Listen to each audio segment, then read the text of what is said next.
Lesson 2, the true cost of website downtime. Hi, it's Hugh again, co-founder and CEO of Cyberfortress. Welcome to the second part of the How to Minimize Your Website Downtime Risks course. As you probably guessed, risk is a specialty of ours, and we spend a lot of time analyzing what keeps e-commerce sites in top shape and what takes them down. We can tell you there are a multitude of issues to look out for, but the good thing is that there are some relatively simple steps you can put in place to mitigate or minimize your risk. Notice that we never say eliminate your downtime risk, because you can't fully eliminate downtime risk. You can only take actions to minimize and protect yourself financially. Before we begin on minimizing your downtime risk in the next lessons, we'll start by calculating the risk in your business. As a business owner, it's our responsibility to know the risks, because if we experience online revenue interruption, that's our business, our employees, and our livelihoods on the line. For larger companies with lots of money in the bank, they're able to weather the storm if they experience downtime. However, for the small business, we might not get so lucky. A few minutes here or there may sound like no big deal, but if we dig further into it, we find that the true cost of downtime can be more than people think. According to a study by Gartner back in 2014, found the average web downtime cost a little under $6,000 per minute. And that was 2014. Now I know that did include a lot of bigger companies. So for smaller businesses, the average cost of downtime is around somewhere from $137 to $427 per minute. Now let's move on to calculating your unique cost of downtime with a simple formula. You simply add up the lost revenue, lost productivity, add recovery costs, and your intangible costs. Now that first part, lost revenue, is relatively simple to calculate for your business. So lost revenue equals revenue per hour times the number of downtime hours times uptime dependence as a percentage. You first need to find your revenue average per hour.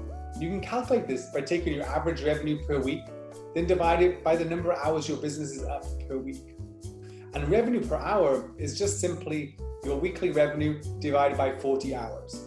Of course, if your store is online for a much longer period, or you have different open hours, then you'd use the appropriate open hours to calculate that revenue per hour. So let's take an example. You're making $5,000 per week, and you're open, your site is open 40 hours, $125 per hour.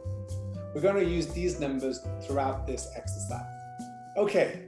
Next step is finding your lost revenue value, is to figure out your business's dependence on uptime. And what we mean by that is you need to find the percentage of your business that depends on your website or online store being up, aka uptime.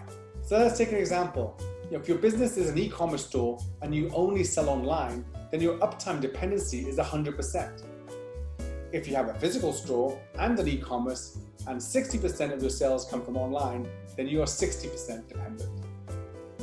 All right, now that you found your revenue per hour and your percentage dependence on uptime, it's time to factor in the amount of time your site was down to find your lost revenue.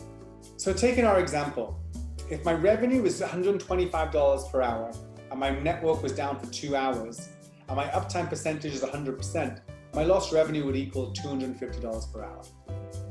$125 per hour times 2 hours times 100% equals lost revenue, $250 per hour. Now moving on to recovery costs, which is the second factor in finding the cost of downtime. This is the cost to fix this issue. You generally won't know your exact recovery costs until after an incident has occurred and been fixed, but we can make educated assumptions. These include the cost of any repairs, labor for someone to fix the issue, recovering lost data, or say paying out on a ransomware demand to reclaim access to your website. Fill out a number that you believe to be associated with recovery costs if you experience 1 hour of downtime. In our example, I'll add in $500 for a web developer to go in and to understand and fix the issues. Now, onto productivity. This can be a little tricky to calculate. Did the downtime prevent your employees from performing their roles? If your employees are on salary, then their time and productivity was wasted. Did you have time to devote employee time to fixing an issue? Were employees unable to do revenue-generating work? Now you can find the lost productivity value by multiplying the employee salary hour by the uptime dependency value we found earlier, multiplied by the number of employees. We understand this is different for each employee, but for this exercise's sake, just do your best. And for example, The employee's salary per hour in our example is $40. Times 100%, is 100% uptime dependence, times 3 employees equals $120 in lost productivity per hour of downtime. The last part of the cost of downtime value is the intangible costs, which focus more long-term. Did the downtime do any damage to your reputation or brand? Did someone go to the site and see a 404 error and get completely deterred? Did someone try to check out and payment didn't work again and again? The fact is, people look for reliability and trustworthiness when they shop online, and downtime and any kind of revenue interruption issue can suggest that you have problems. Put a number that you believe is fair in here. So if you're looking at our formula with the examples, again, cost of downtime equals lost revenue plus recovery costs plus lost productivity plus the intangible costs. And using our numbers here, cost of downtime per hour equals $250 plus $500 plus $120 plus $100 equals $970 per hour. In the example that we're given, each hour of downtime is $970 of impact. Some researchers have attempted to quantify the cost of downtime for some of the biggest e-commerce retailers in the world, and the numbers are staggering. In sales revenue alone, Amazon stands to lose more than $13 million per hour, while Costco would lose almost $700,000 per hour.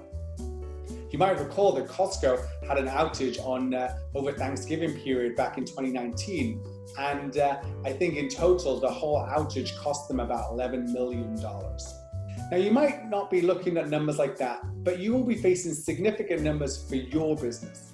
Mitigating your downtime risk is something to be assessed and planned for. Over the next few lessons, we're looking at some common causes of website downtime and what you can do to minimize the risk. See you there.